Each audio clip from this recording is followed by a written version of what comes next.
بسم اللہ الرحمن الرحیم۔ ناظرین، آج کی اس ویڈیو میں ہم بات کریں گے حضرت امام حسین علیہ السلام اور واقعہ کربلا کے بارے میں۔ واقعہ کربلا کا ذکر شروع کرنے سے پہلے ہم کچھ احادیث کا ذکر کریں گے۔ نبی پاک صلی اللہ علیہ وآلہ وسلم نے فرمایا، حسین مجھ سے ہے اور میں حسین سے ہوں۔ ایک اور حدیث میں ذکر بھی ملتا ہے کہ جس میں کہا گیا ہے نبی پاک صلی اللہ علیہ وآلہ وسلم نے کہ حسن اور حسین سے میں بے پناہ محبت کرتا ہوں۔ جس نے ان سے محبت کی اس نے ہم سے محبت کی، اور جس نے حسن اور حسین سے بغض رکھا اس نے مجھ سے بغض رکھا۔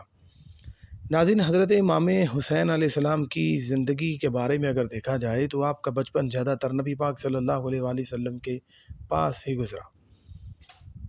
یہ بہت عجیب بات تھی کہ ایک طرف حج کی طرف لوگ حج کرنے کے لیے جا رہے تھے اور اسلام کو بچانے کے لیے حضرت امام حسین کربلا کی طرف گامزن تھے۔ حضرت امام حسین علیہ السلام نے اپنی زندگی کے داؤ پیچ اور عملی طور پر اسلامی اصولوں کو نبی پاک صلی اللہ علیہ وآلہ وسلم سے سیکھا۔ واقعہ کربلا کی بات کی جائے تو حضرت امام حسین علیہ السلام 72 لوگوں کے ساتھ واقعہ کربلا میں موجود تھے، اور دوسری طرف 9 لاکھ یزیدی لشکر موجود تھا۔ حق و باطل کے اس معرکے میں آپ صبر کا دامن لیے اللہ کے ہاں سرخرو ہوئے۔ جنگ شروع ہوئی اور سب سے پہلے حضرت امام حسین علیہ السلام نے یزیدی فوج کے سامنے خطبہ دیا۔ آپ نے ان کو کہا کہ کیا تم مجھے نہیں جانتے کہ میں نواسۂ رسول صلی اللہ علیہ وآلہ وسلم ہوں؟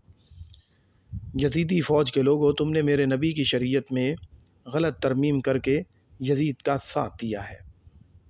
حضرت امام حسین علیہ السلام کا خطبہ بھی جاری ہی تھا کہ شمریوں کے یزیدی فوج کے لشکر کی کمانڈ کر رہا تھا۔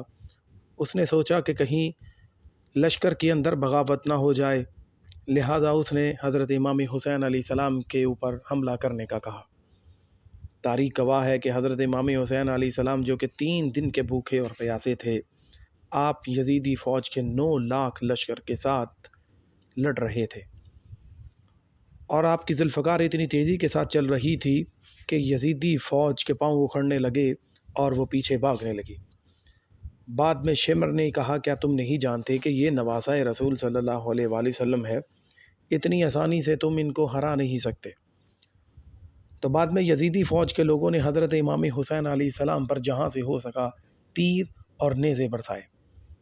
آپ کے جسم کے اوپر ہزاروں زخم آئے۔ آپ کے جسم مبارک کی کربلا کی زمین کے اوپر بے حرمتی کی گئی۔ آپ کو شہید کرنے کے بعد شمر نے آپ کا سر مبارک جسم سے الگ کر دیا، اور اس کے بعد بہت ہی آپ کی زخم آپ کے جسم کو دیے گئے۔ اس کے بعد آپ کی لاش کو کربلا کی مٹی کے اوپر گھسیٹا گیا۔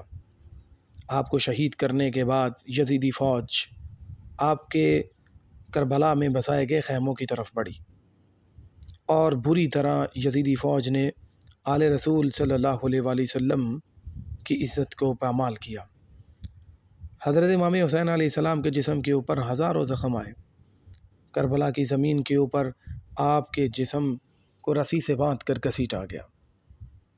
ہم اپنے ناظرین کو یہ بتاتے چلیں کہ واقعہ کربلا میں حق و باطل کے اس معرکے میں حضرت امام حسین علیہ السلام کو جب شہید کیا گیا تو آپ علیہ السلام نے آسمان کی طرف منہ اٹھایا اور کہا، اے اللہ، میں تیرا شکر گزار ہوں کہ تو نے مجھے اس کام کے لیے چنا۔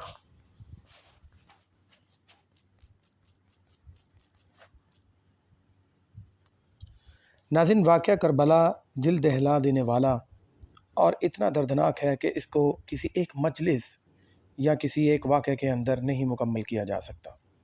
تاریخ کی کتابیں واقعہ کربلا سے بھری پڑی ہیں۔ اگر آپ کو ہماری ویڈیو پسند آئی ہو تو اس کو لائک، سبسکرائب اور شیئر کیجیے گا۔ اپنا خیال رکھیے۔